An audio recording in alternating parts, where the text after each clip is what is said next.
Morning Ryan, when you're ready, you may begin. Good morning, my name is Ryan Brown. I'll be doing a presentation on the determinants of behaviour of effective coaching in the context of meeting the needs of young people.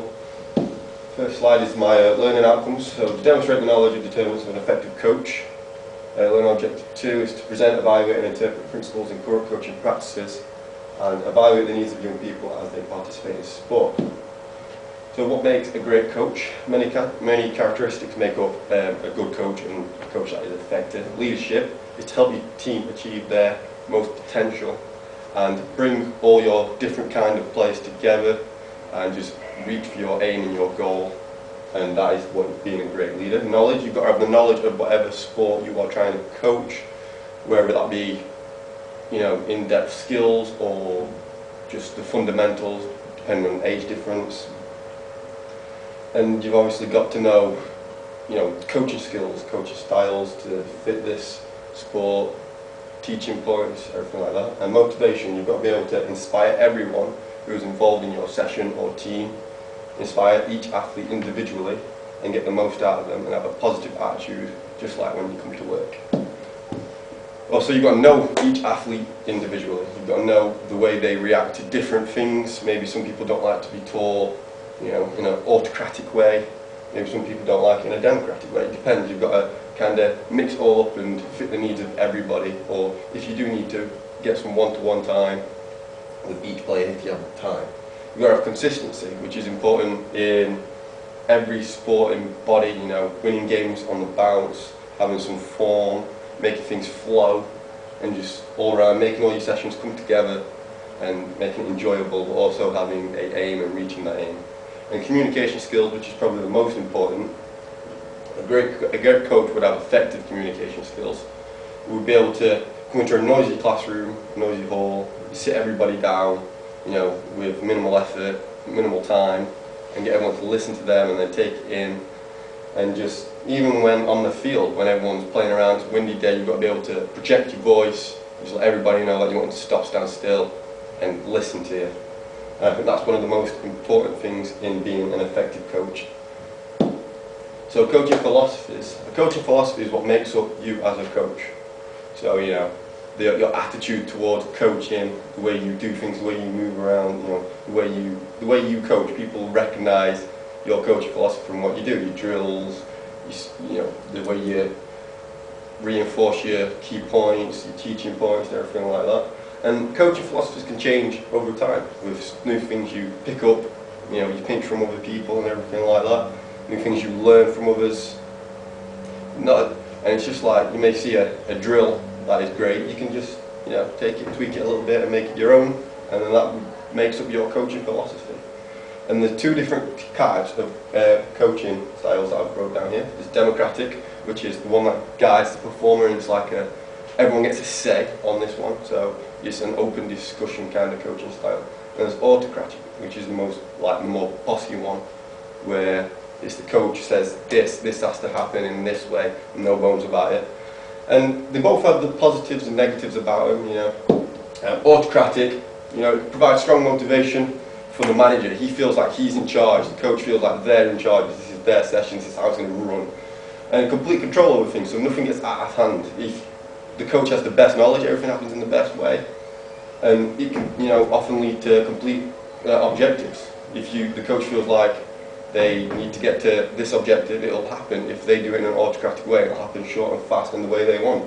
And it's great for unmotivated athletes. You can motivate an athlete by being a bit harsh with them. They'll feel a bit intimidated, maybe under pressure, and sometimes it can make different athletes perform in different ways. It can make people crumble, but also it can make people come out greater than they were supposed to be.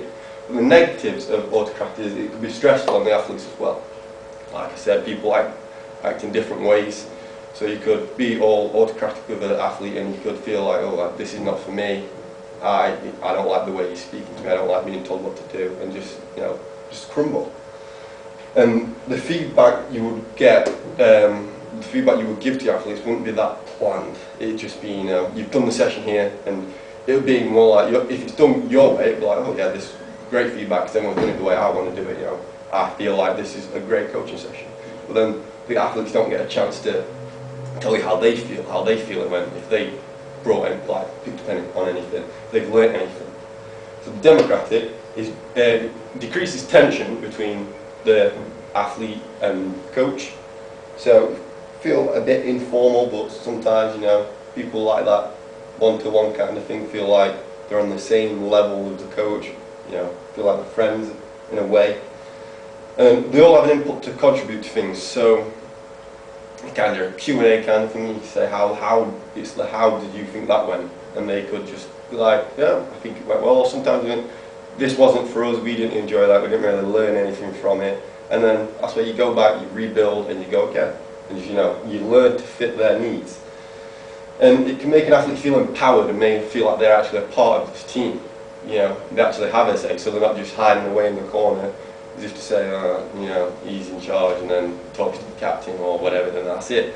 Every athlete, every player gets a chance to say, yeah, I enjoyed that. Yeah, this was great. I loved that, you know. Or, you know, I didn't. The negatives is that the decision-making progress can take a long while. So it can take you a while to get to your objective. So say you were making a set play game, a set play session of football, and your objective was to increase the shape of your team. If all the athletes came back and said, no, I didn't like that, and you need to come back next week, come with a new drill, and yeah, they could say, oh, I don't like that one. So it could take you a while to get to your objective, which is a very bad which is a negative point. And coach depends on the knowledge of the performers. Maybe the performers don't know what they're really talking about. Maybe some athletes do, maybe some athletes don't. So the coach could ask you what you thought about that, and you could say, yeah, you know, I thought that wasn't great, but then maybe you don't really know, and it could be a heated discussion. Some athletes liked it, some athletes don't, and that can happen. So if we look at some successful coaching philosophers, we have one perfect example is Jose Mourinho. He's gone from club to club in football, you know, different countries. He started with nothing, and he's won major titles. And he's been with some teams that have not got great players, and he's, you know, gone on and won the Champions League.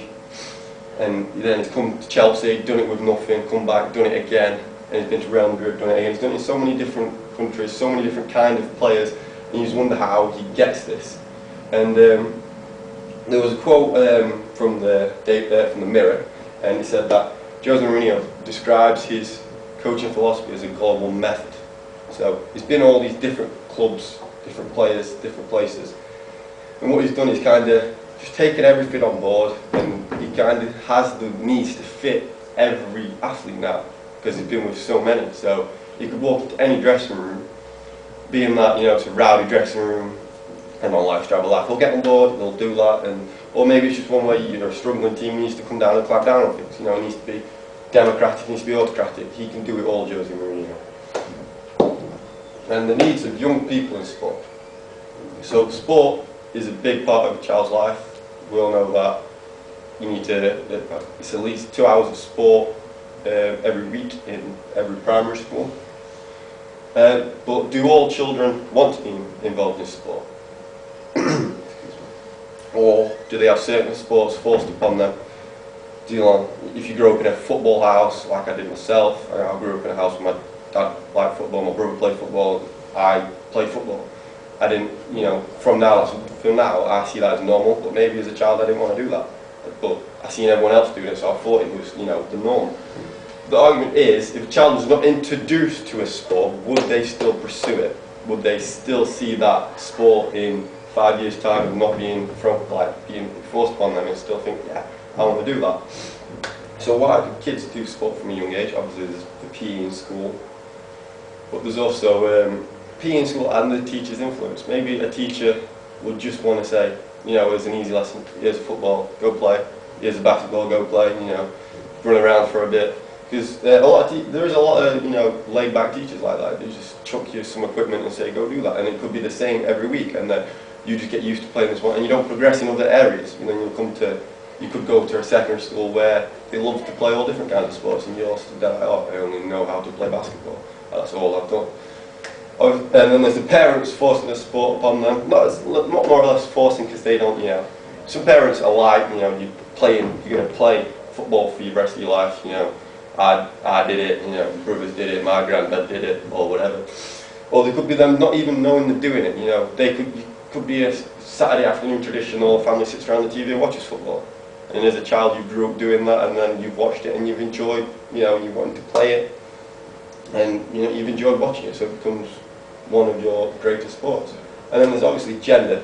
So there's the boys should play football, girls shouldn't. Girls should go, play with dolls, do running, do track events and stuff like that, which is not, more or less, it's not right. Some girls, there's some great athletic girls, some great girls football teams who are better than most male teams. It's just the way, I think it's the way you brought up in your life. If you live in one of them households where they're like, yeah, if you're a girl who wants to go kick a football about, go kick a football about, enjoy yourself. But there's some parents who are like, I don't really want my daughter growing up, around a bunch of lads and getting knocked about all that, which is fair news, but maybe you're stopping them from achieving greatness and doing what they enjoy. And then there's lifestyle choices again, kind of the things you put yourself about, the group of people you would hang around with, so to say.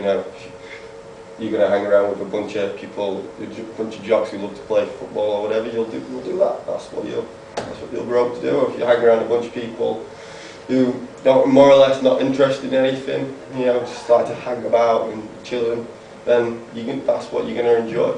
But then there's again the parents, watching things on TV, sitting in front of the TV as a child, the toys you get as a child, the football, the basketballs, the rackets and everything like that.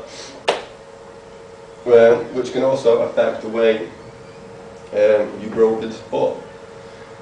So my view on this is that if a child wasn't introduced into a certain sport, I don't think in time they will pick it up, but I don't think they will be as great as they were, because it's a practice.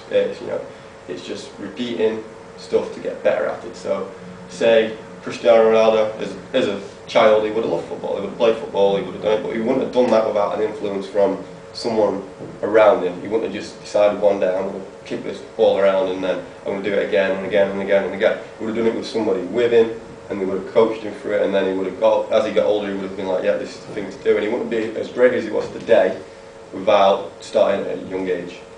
Any questions? Good, very good, Ryan. Just a couple of questions for you.